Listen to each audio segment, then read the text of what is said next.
if you're going to redo a John Carpenter movie, you should probably do this one, which they are. That's called They Live, because They Live is coming out, everybody. They Live. We're going to talk about this, Lex. We're going to talk about They Live. If you're going to do it, They Live.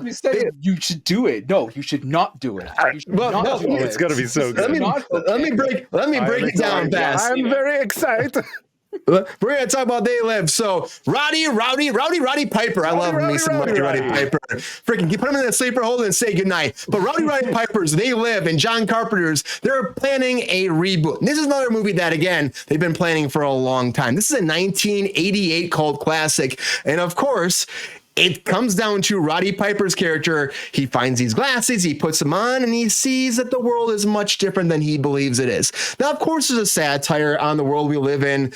And the idea of it really falls into, there's a lot about capitalism. There's a lot about like the world we live in, what we're doing, consume, live, repeat, reproduction. Like it's just like everything's like blatant. It's there, but it's like we don't see it. If you've seen the movie, it's actually a really well done movie. And Roddy Piper for a wrestler does a great job. But now apparently Matt Reeves is coming in to direct. Matt Reeves and Andy Serkis is actually coming as well to lead in it. Now, they're not saying that Andy Serkis's character is going to be playing the same part as Roddy Piper. Maybe he'll play a villain. Maybe he'll play like one of the aliens. That could be a lot of fun. He plays a lot of character roles. Mike and I were talking about the other day, earlier today, actually. So maybe it'll be something like that. But of course, Matt Reeves is doing the Batman movies. So there's that still. But he's been trying to make this happen since 2010. The Batman, he also did the Planet of the Apes movies. That's probably where he met Andy Serkis. Okay. He did the whole franchise, a new franchise for that, and now he's doing the Batman. And he's been trying to do this since 2011. Now they started in 2010. They signed him on in 2011, and then they actually were trying to figure things out. It fell out, and they came back again, and now apparently it's finally moving forward. And this whole thing, it looks. I mean, it's great. It's based off of Ray Nielsen's 1963 short story, 8:00 in the morning, and apparently with Matt Reeves, he's trying to make it more about that than what they did with the actual Roddy Piper one. They're trying to change it and make it more based off the source material and less of being that as campy as it was. But I mean, I still think they did a great job with that movie at the time.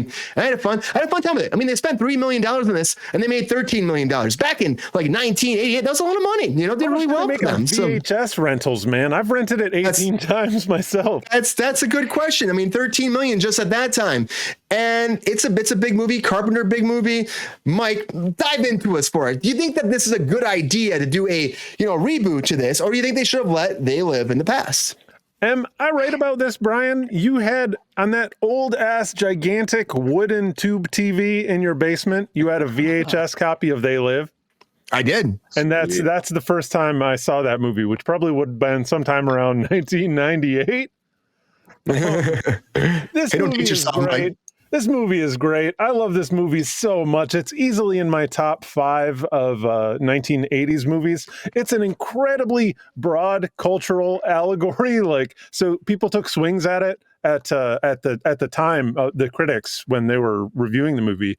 But now, it's so stripped away. It just becomes the platonic ideal of this kind of cultural commentary. There's nothing else. And also the campiness totally sells it, and also means that all the kind of archetypes that they're hitting, like Roddy Piper, his character's name, this drifter, nobody, everyman, his name is Nada. Literally, everything is just a symbol. And the thing is, they sell it so hard because Roddy Piper is he's charismatic as a mofo. He comes across so great in this movie. What I'm interested in is we know Andy Serkis is involved. But Brian, when we were talking earlier, we don't necessarily know that if he's playing Piper's part, we have no idea. He'll be playing Roddy Piper, because you made a great comment, which is that there's in the original movie, there's a lot of alien faces, right? Yeah. So a bunch of different people with alien faces. He could be doing all of that stuff in CG. He could be playing 100 different characters, and that wouldn't surprise me at all. That would be cool. So if you guys have any casting thoughts, it's really tricky. They're going to need someone with mega charisma. Brian, do you think Batista is too big and muscly Drax? You think he's lovable enough? You think he's lovable enough and has that sad, backstory kind of pathos is what the character had? He's not. I'll tell you, You could totally. that's a terrible choice. No, when I saw him in the M. Night Shyamalan movie, where he was in the cabin in the woods, I think he did a great job in that. He showed his acting chops much more than he's ever had. Actor, yeah. He's a sensitive actor. I think that alone can prove that he can do a lot more than you think he can. I mean, honestly, Drax is a huge thing for him too, but that role was massive. And based off that role, I could kind of see him doing this. And then I think, do you want to go the wrestler route though? That's the whole question. Do you want to go the wrestler route or get somebody else? You get somebody else, but if you want to play homage to that world, maybe you go that route. I don't think The Rock would play that well. I don't think John Cena would carry it. You know what I mean? Cena might. It would be a real stretch for Cena. It would be a stretch for Cena. I could see John Cena actually doing this. He's actually a better actor. If you've seen Peacemaker, yeah, exactly. Want a good actor. I think that's the point. Right. I think that I get it. Sorry, I don't want to I want to wait till it's my turn. Yeah, Keoki. Let's let Keoki in there. We'll get the Lexi because I want to get her. I want to get her last because I know she's got a big opinion about this. No, I love Keoki. I love Bautista. I think he can do great things. He has the range for it. I've seen his work. He's done really well. And just like you said, I saw his little Shyamalan movie too. He did great. I already knew he was going to kill it because he just has that ability to him. He knows how to read the scene and bring that calmness. But if you have him or John Cena, I think John Cena would actually probably tear it up. He can bring that authentic presence to it, just like Batista could. But John Cena might be a little too, he's leaning out. So he might be a little too bulky for it. But I think either one of them could actually kill it. They're both really a far better actor than The Rock. The Rock can't act his way out of a paper bag. Roddy Piper was shredded in the original. To do it. He was huge. He was huge. All right. Weak remakes. He was we could remix, but The Rock, no, thank you.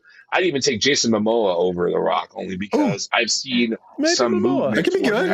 I believe this is Roddy Piper's first acting role, and he comes directly out of the ring into this. He killed it. So wrestling is acting too. I'll put that out there. Wrestling is acting. When you were saying he's cut. I think he's cut because he came directly out of the ring, and this was his first acting role at all. So, he was still buff. An action film could be good. Thumbs up there. He was awesome in this, and he was awesome in It's Always Sunny in Philadelphia. That episode, just love it. Roddy Piper. He playing the wrestler Mickey Rourke kind of style. Yeah, knock you out. It was just excellent. I was just like, oh my God, Roddy Piper is just too great. Before we go to Spencer, everybody take a drink. Here we go. Happy Friday, everybody. Remakes galore. Yeah. But Spencer, do you agree? Do you think that, John Cena could do this? Do you think Batista? What do you think? What's your casting role for this? And do you think that making this is a good idea? Have you seen They Live? I have, actually. I watched it a couple years ago. I had a friend of mine had me watch it in preparation for a pilot we were shooting. So, oh, nice. It was awesome. Good inspiration. Yeah. Great inspiration, especially having not seen it or heard of it actually before. It's all about subliminal marketing and consumerism and sticking it to the man, the good old stick it to the maniosis, So I think I agree with both Mike and Keoki here. Andy Serkis, totally. You build a relationship with a director and they know that you can do something right. They just bring you back. You know what I mean? So I imagine they're going to do some CG of some sort. He's probably going to be one of the aliens or all the aliens or something like that. I think, you gotta stick it with, the wrestling community. It was one of the cool things about it. And I think it actually kind of became a cult classic in some way because of that. So, I think, gosh, I agree. The Rock, no, don't want to see it. John Cena would be awesome. I fucking love John Cena, especially lately. His comedy's good. John Cena's been killing it.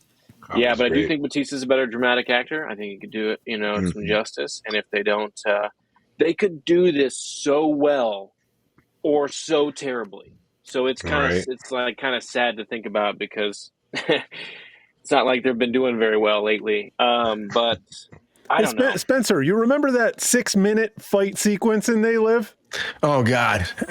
It's the longest in history. I want to see Everybody remembers taking that. the other character saying, like "Eat that trash can." Crashing his head in. There's going to be so many, pastiche homages, references to that kind of thing, regardless, which I think is going to be awesome. But if they can make it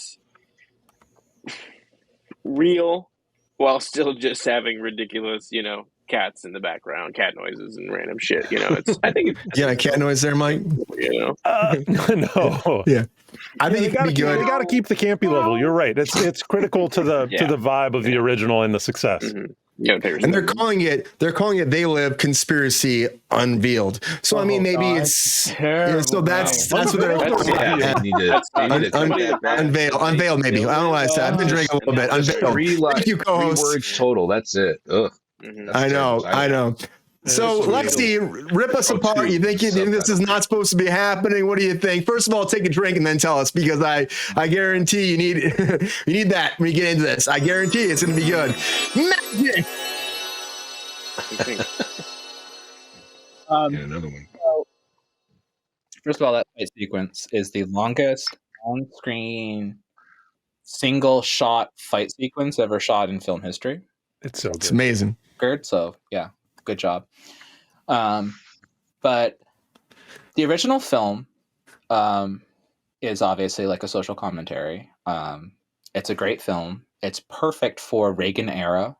And it's very much of its era. Like, it's obviously it carries over into modern era, but it's also very perfect for where it came from and what it is.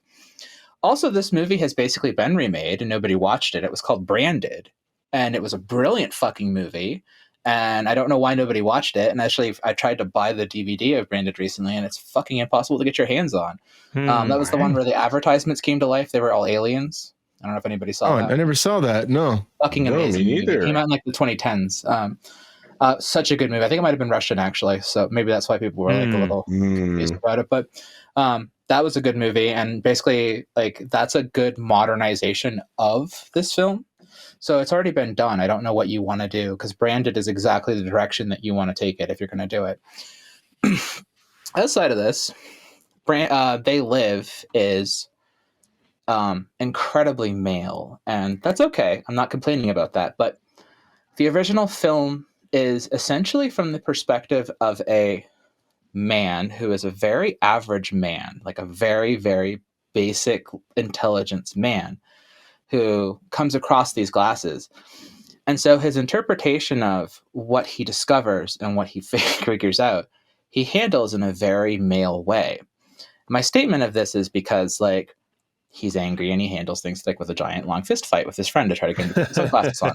He handles the discoveries by going and picking up guns and running in and guns blazing. He handles most of his situations through anger, frustration, and anger is more of where he goes to with things. They're very male responses, and those are all reasonable, and I think that makes this film really good. It also is very 80s once again, because he's a very good male protagonist, and he's a very strong 80s male protagonist. He encompasses the 80s male action hero, but he also dumbs it down and makes him palatable for everybody. So he is an everyman action hero that we can all be as men, but also handles the situation as most men would. And I think that's important, where it's a really solid piece of male subject matter.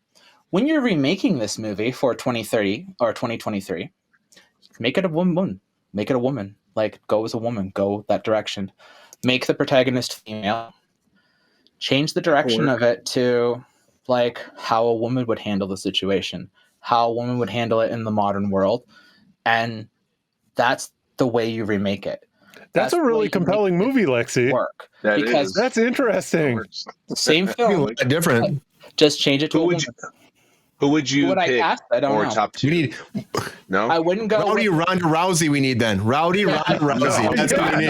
But you go starts kicking ass. I think that's not what you're saying. You're saying she does that. In it. But you're saying be in it. I don't want a strong female. I want a normal woman. I want an every woman, right? Because Roddy Piper is essentially an everyman in a lot of ways. Like, most men want to be like that. Even when I was male, there was like aspects of that even I wanted to be like. I was like, I want to be him, right? I wanted to be Roddy Piper. Roddy Piper's a badass in that movie. He's fucking awesome. So it's like, if I was going to be a man, that's the man I want to be. Like, all day. Like, he's a fucking hero, and he's got like the poor people's backs, and like he's such a like great character. Like, he's a good fucking character. And like also he's hot, and like it's good. So it's like when you say Batista, and like I know Batista's a great actor, but he's not hot. Friend of the show. So it's like I don't really want to be Batista. Leave his head alone. Leave his head alone. I'm not making fun of him. Like he's fine. Like I'm not saying that, but like Piper was just like a very like hot average guy, and that was the whole point. So I think with this, find us like a pretty average, cute looking girl to just kind of stumble through the Aubrey Plaza. Zooey Deschanel or something like that. Like I'm not. I don't want that. I don't want a comedic like story. I don't want Good because she was good in White Lotus, though. That was dramatic chops. It was great. That was dramatic. She was actually excellent in that. She was excellent. She was terrific. She's a phenomenal actress. If you take the exact same story, exact same plot, exact same thing, they live a whole like the whole thing that Roddy Piper goes through, but you eliminate the male elements and you change it to a woman, the whole story is going to be different, right? A woman's going to react to everything differently. She's going to handle everything differently. It's just a natural change of progression that's going to occur by the protagonist being female. And so it's going to be a much different film. It's going to be a different film. And it's going to be an intriguing way to change the direction of it. And it's going to be something that's going to draw Gen Z. And it's going to draw women. And it's not going to necessarily draw the old crowd who's going to come in with an expectation that we all know was what's going to be the reason for the movie, because they're like, oh, They Live, it's a remake, right? We're going to go watch that. Now there's like, oh, they remade this movie, but they chose to make it a woman instead of a man. That's a whole new audience that's intrigued with that. That's a whole new audience of people that want to go see that. It's a different movie. That's a whole new film. It is a different I'm enjoying You're still being pulled by what it is, what it used to be. I want to see what they did with this. I want to see how they took this fucking movie about this big old muscle man and turned it into this feminist whatever film. Like, how do they do this? And then like the men are going to go watch it. Oh, they fucking ruin this movie. How do they destroy it and make it all shitty and female like Barbie? How'd they fuck it up, right? So they're going to go watch it just to ruin it, just to be like complaining about it. And then like, the other side of it are going to like go watch it because they want to see what was done and how they can like take it. And if you do a good job with it and give it to the right woman to direct it, or the right director in general who's going to respect the subject matter and treat it properly, then you're going to get a fucking awesome movie, right? I'm not sure about what Justin said, though. I'm not sure what Justin said, though. Make it about a fucking trans woman. That would be a fucking awesome movie right there. Just make it about a fucking trans woman. I mean, it's all. Oh my god, what am I fucking dealing with? Kind of Matrix thing going on. For a trans woman, it's actually a very easy way to write the script. That movie, but it can work. It can work easily from that. Yeah, but They Live, like, it's such a great idea. And it's an alien invasion thing. We're talking about a lot of alien invasion movies tonight. If you're able to change it some way to make the reboot work, that's great, because a lot of times we do these things and it's just like the same formula, same deal. Lexi, I love you trying to change it up, make it something different, make it a new movie. Throw the tagline for those producers on there. Oh, They Live. And that's what they're already changing the title already. So maybe they're thinking this already, and then make it a different movie, but yet you can still bring the nostalgia in. But people are still going to hate it. Oh, my Alexa does not like that. I'm telling you, bring Aubrey Plaza in and then do it the exact same way and have her react by buying guns and beating the shit out of her friends. And everybody's going to be like, this is hysterical. It would work like that sick. Too, honestly. Well, no, it would. I just want to say as well, if you do go the route of a woman, please, no maternal shit, no fucking mother shit, no maternal shit. Yeah, I want to see some underwater. She's pregnant, but she's still having sex. I want to see. I want to see some. It's just like the same way you'd play it as a male, but with a woman. Yeah, just grab him. There needs to be more. I want a 6-minute fucking fight scene where they're fucking punching the fuck out of each other. Fucking punching the shit out of each other, ripping their fucking tops off. Men are gonna love that shit. I'm just saying. Every time there's a strong female character in a fucking movie, we've got to slide infernal shit into it. I'm so fucking over it.